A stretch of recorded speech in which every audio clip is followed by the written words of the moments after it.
북촌 한옥마을 깊숙한 골목, 은빛 유산, 은방 앞에 우편 배달부가 서 있었다. 두껍고 딱딱한 봉투를 문틈에 끼워 넣으며 한숨을 내쉬었다. 또 다른 최종 통지서였다. 82살 나기훈 할머니는 무릎에 파스를 붙이고 앉아 은반지를 닫고 있었다.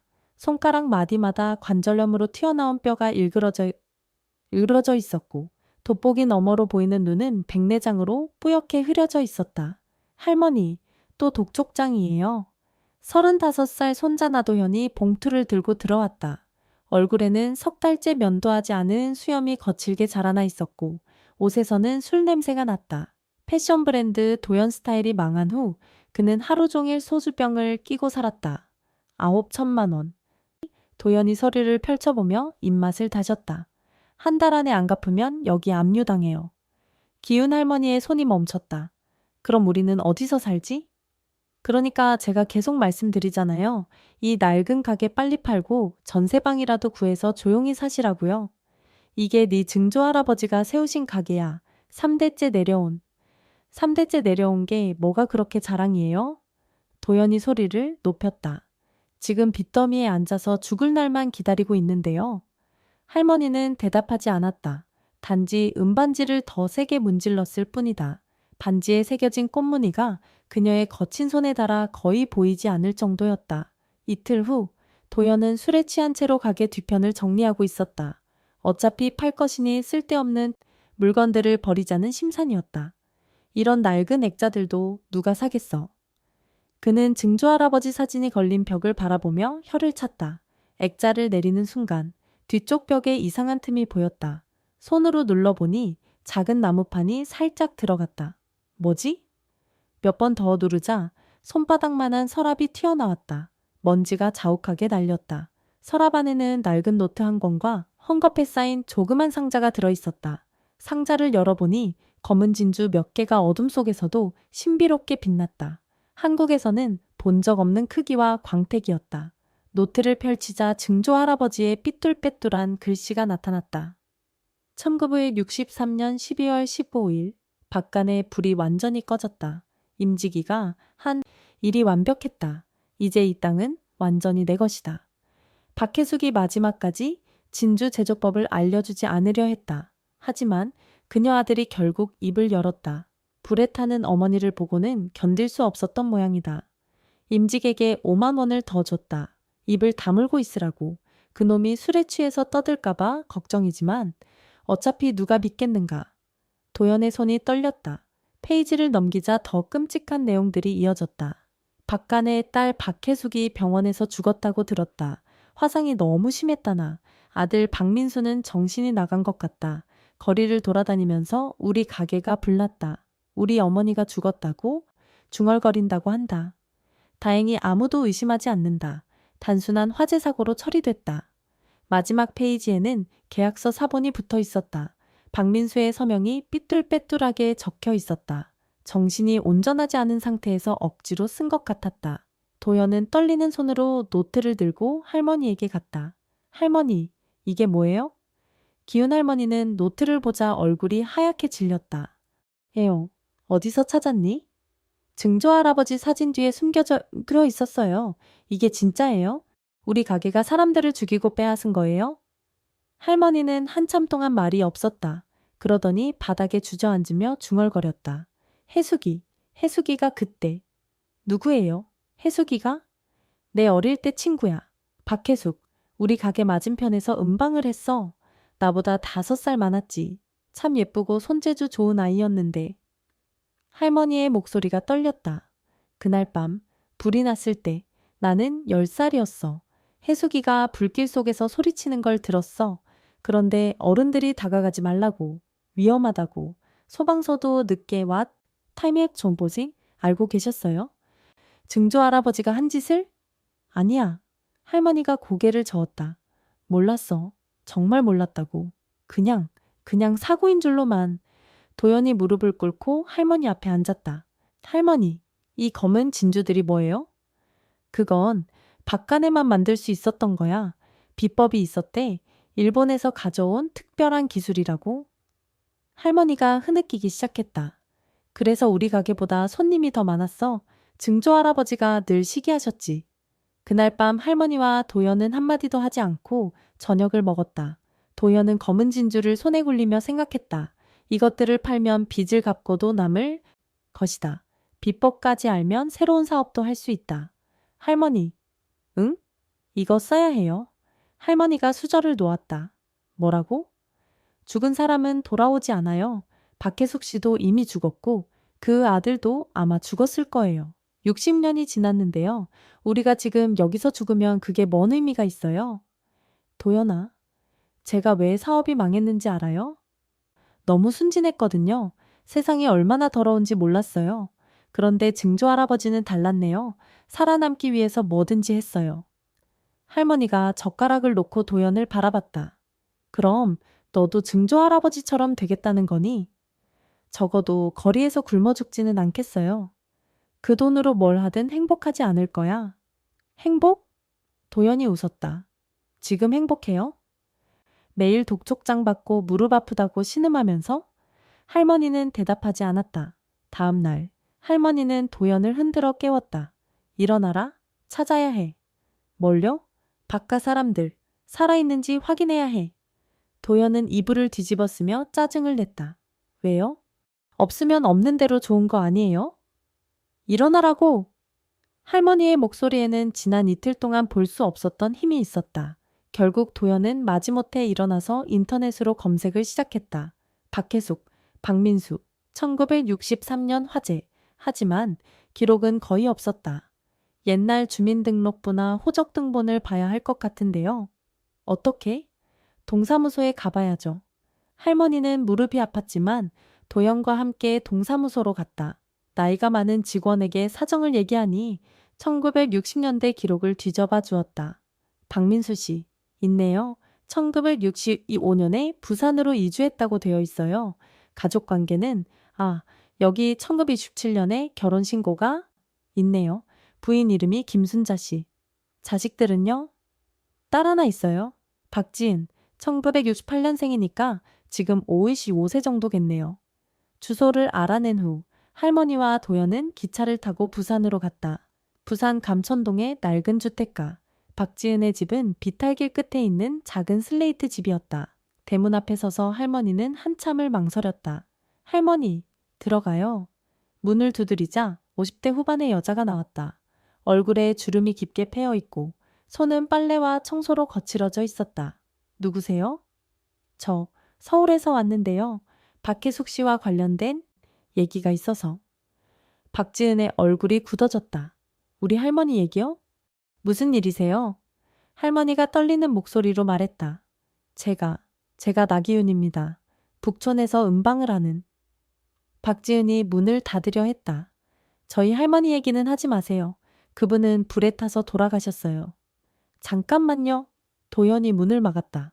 들어보시기만 해요. 저희가 뭔가를 발견했거든요. 결국 셋은 좁은 거실에 앉았다.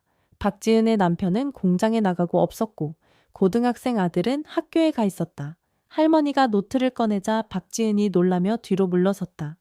이게 뭐예요? 제 증조 할아버지가 쓴 일기예요. 1963년 화재에 대한. 노트를 읽은 박지은은 한참을 말이 없었다. 그러다가 갑자기 울음을 터뜨렸다. 아버지가 늘 그러셨어요. 누군가가 일부러 불을 냈다고, 할머니를 죽였다고. 그런데 아무도 안 믿어줬어요. 정신병자 취급을 받았죠. 아버지는 어떻게 되셨어요? 20살 때 바다에 빠져 죽으셨어요. 자살인지 사고인지 늘 술을 드시고 바닷가를 걸어 다니셨거든요. 박지은이 눈물을 닦으며 말했다. 우리 가족은 그 일 때문에 평생 고생했어요.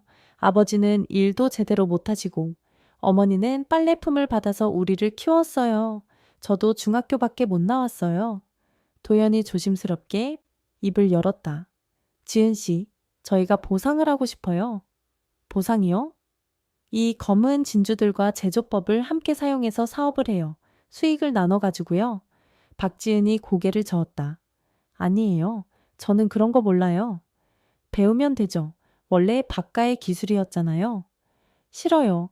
그런 것 때문에 우리 할머니가 죽었는데 또 그걸 해요? 할머니가 박지은의 손을 잡았다.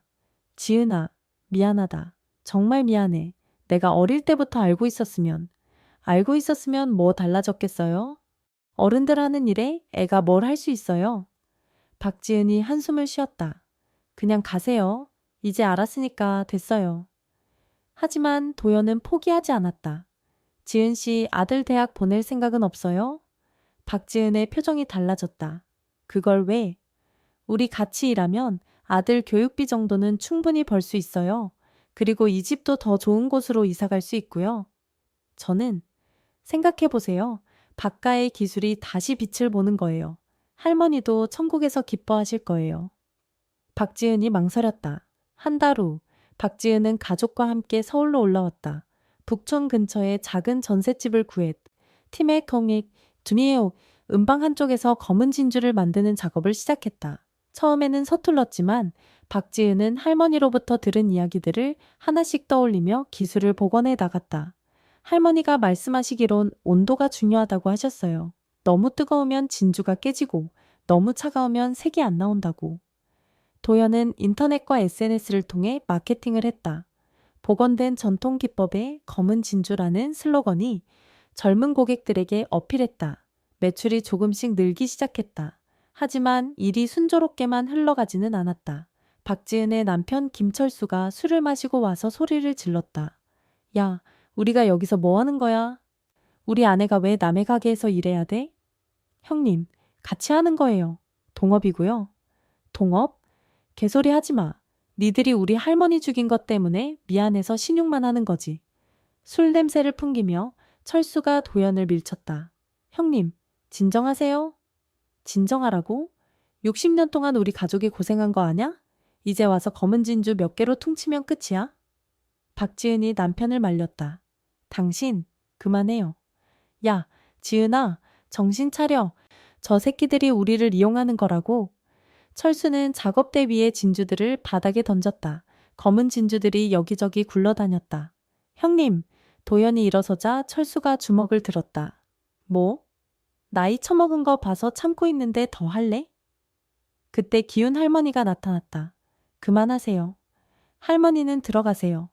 철수 씨. 할머니가 철수를 바라봤다. 당신 말이 맞아요. 우리가 미안해서 하는 일이에요. 철수가 멈칫했다.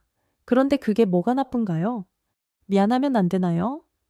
그건 우리가 지은이네 가족한테 빚을 진 거예요.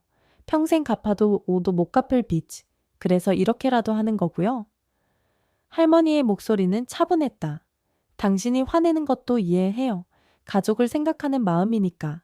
하지만 지금 우리 모두 힘들어요. 서로 싸워봤자 아무것도 해결되지 않아요. 철수가 고개를 숙였다. 며칠 후 박지은이 할머니를 찾아왔다. 할머니, 얘기할 게 있어요. 둘은 가게 뒤편에서 차를 마시며 앉았다. 사실 저는 할머니를 원망했어요. 어릴 때부터. 기운 할머니가 고개를 들었다. 왜요? 할머니네 가게 때문에 우리 할머니가 죽었다고 생각했거든요. 직접적으로는 아니더라도 경쟁 때문에 그런 일이 생긴 거라고. 그럴 수도 있지. 그런데 이상해요. 이렇게 같이 일하면서 보니까 할머니는 나쁜 사람이 아니에요. 도연이도 그렇고. 박지은이 찻잔을 돌렸다. 우리 아버지가 돌아가시기 전에 하신 말씀이 있어요. 지은아, 증오하지 마라.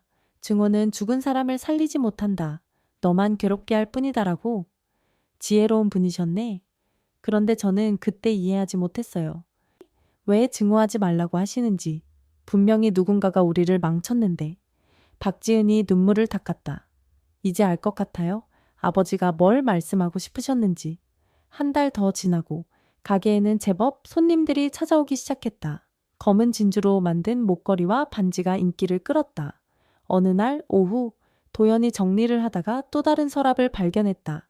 이번에는 계산대 아래쪽에 숨겨져 있었다. 서랍 안에는 오래된 사진들이 있었다. 그중 하나는 어린 할머니와 박혜숙이 함께 찍은 사진이었다. 둘 다 환하게 웃고 있었다.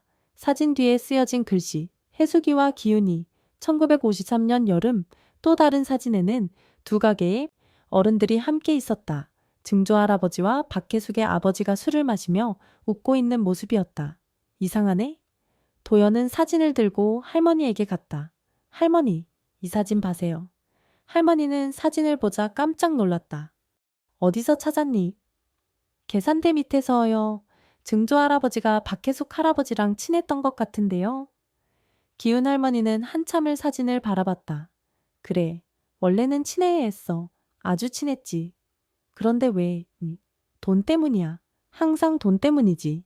할머니가 한숨을 쉬었다. 박간애가 검은 진주 기술을 들여온 후에 손님이 많이 늘었어.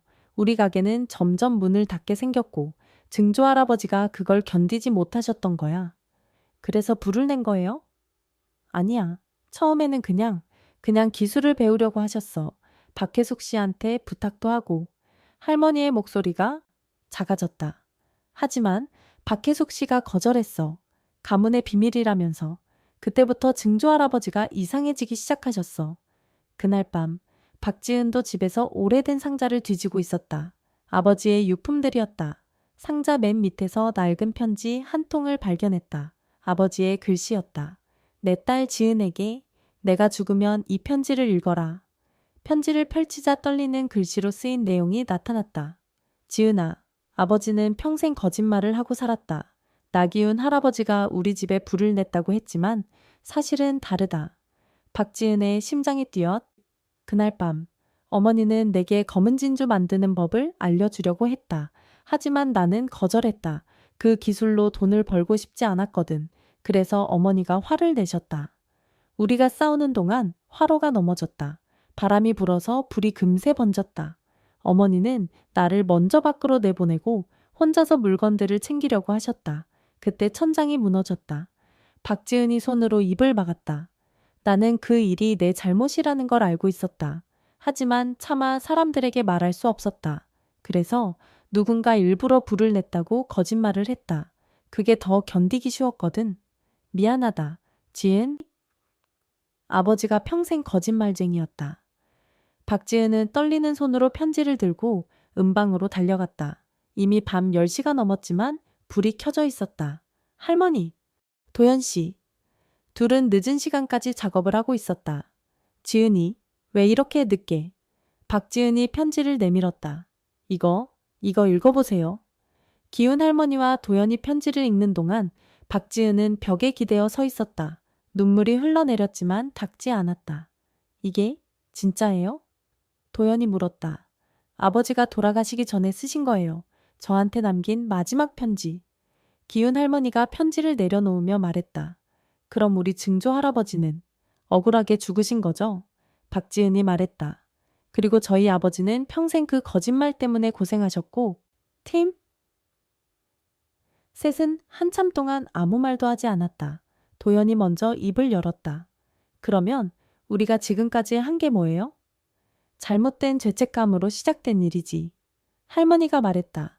박지은이 고개를 들었다. 하지만 상관없어요. 뭐라고요? 저희 가족이 60년 동안 고생한 건 사실이에요. 아버지가 정신적으로 고통받으신 것도 사실이고, 그게 아버지 본인의 죄책감 때문이든 남의 탓 때문이든 고통은 똑같았어요. 박지은이 작업대 위에 검은 진주를 만졌다. 그리고 할머니도 60년 동안 모르고 살면서 나름대로 힘들었을 거예요. 도연 씨도 사업망에서 고생하고 타이메어 촤. 지은 씨.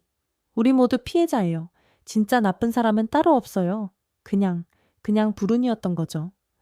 그 일이 있은 후 세 사람의 관계는 묘하게 변했다.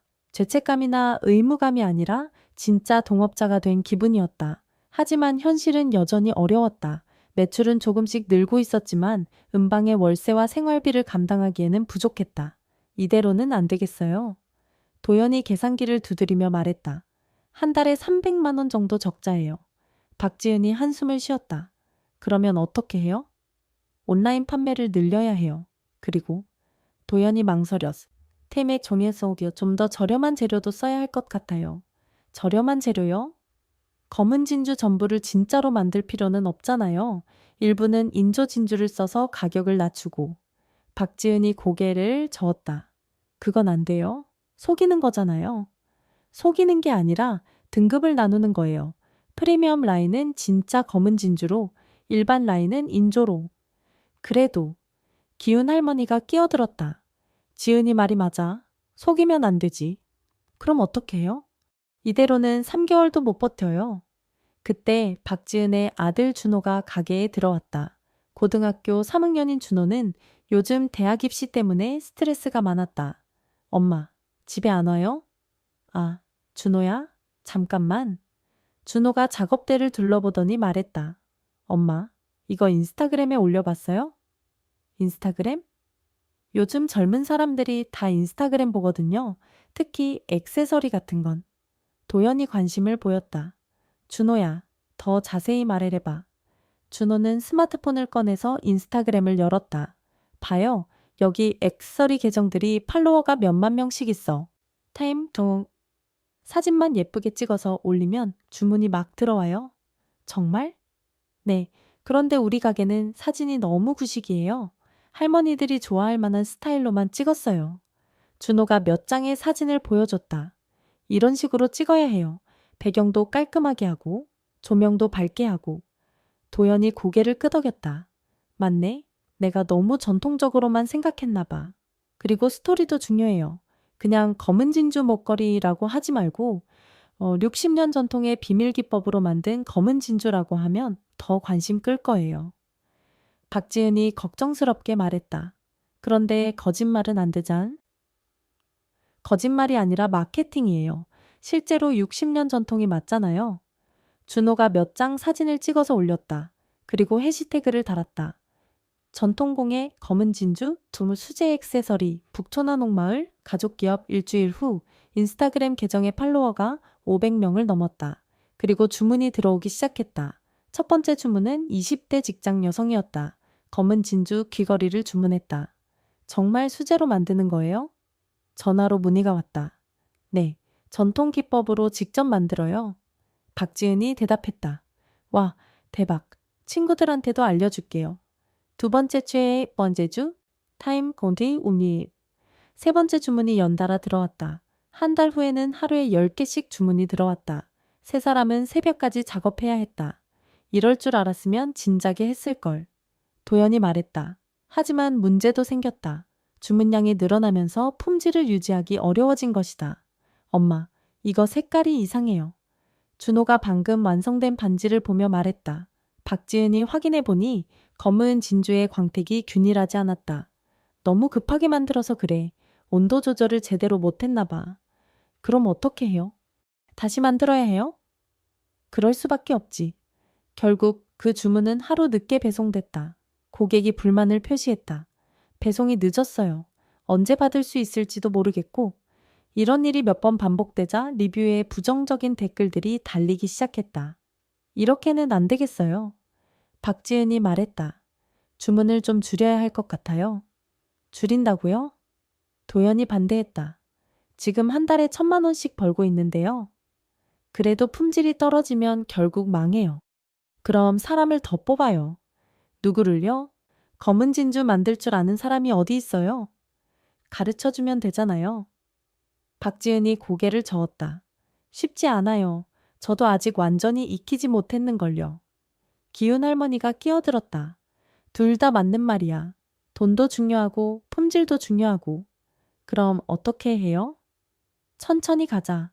급하게 커지려고 하지 말고. 도연이 답답해했다. 할머니, 기회는 지금이에요. 나중에는 경쟁자들이 생길 거예요. 경쟁자가 생기면 어때? 우리는 우리 방식대로 하는 거지. 너무 아니란 생각 아니에요? 아니란 게 아니라 현실적인 거야. 우리가 대기업이 아니잖니. 그날 밤 세 사람은 각자 집에서 고민했다. 다음 날 저녁, 박지은이 가족회의를 제안했다.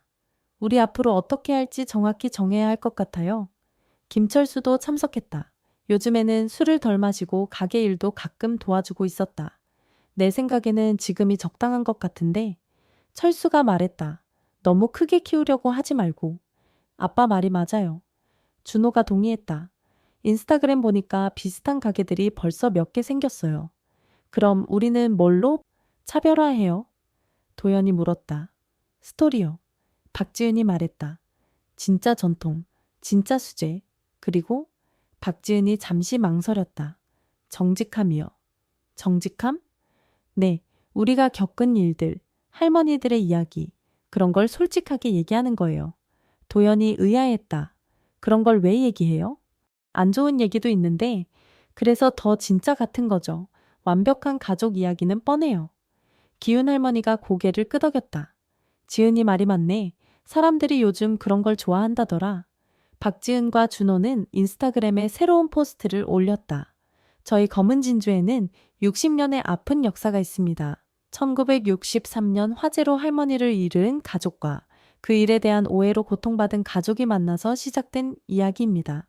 사진과 함께 간단한 글을 올렸다. 너무 자세하지는 않게. 하지만 진실하게. 반응은 예상보다 뜨거웠다. 와, 진짜 스토리네요. 드라마 같아요. 이런 깊은 의미가 있을 줄 몰랐어요. 더 자세한 이야기도 들려주세요. 하지만 부정적인 반응도 있었다. 마케팅용 작전 아니에요? 너무 감성팔이 같은데. 준호가 걱정했다. 엄마, 이상한 댓글들도 있어요. 괜찮아. 모든 사람이 좋아할 수는 없지. 실제로 몇 주 후 주문량은 조금 줄었다. 하지만 남은 고객들은 더 충성도가 높았다. 리뷰도 더 진심이 담겨 있었다. 받아보니 정말 정성스럽게 만드신 게 느껴져요. 가족의 이야기가 담긴 액세서리라니 더 특별하게 느껴집니다. 1년이 지나 테메 중티오 음방 은빛 유산을은 아직도 작은 가게였지만 안정적으로 운영되고 있었다. 기훈 할머니는 여전히 관절염이 있었지만 전보다 활기가 있었다. 매일 나와서 간단한 일들을 도와주었다. 박지은은 검은 진주 기술을 거의 완전히 익혔다. 이제는 할머니로부터 들었던 이야기들을 넘어서 자신만의 기법도 개발하고 있었다. 도연은 마케팅과 디자인을 담당했다. 예전에 화려함은 없었지만 안정적인 수입이 있었다. 빚도 대부분 갚았다. 준호는 대학에 합격했다. 미술대학 산업디자인과였다. 나중에 우리 가게 디자인 도와줄 거야? 도연이 물었다. 그럴 수도 있죠. 하지만 저는 제 길을 가고 싶어요.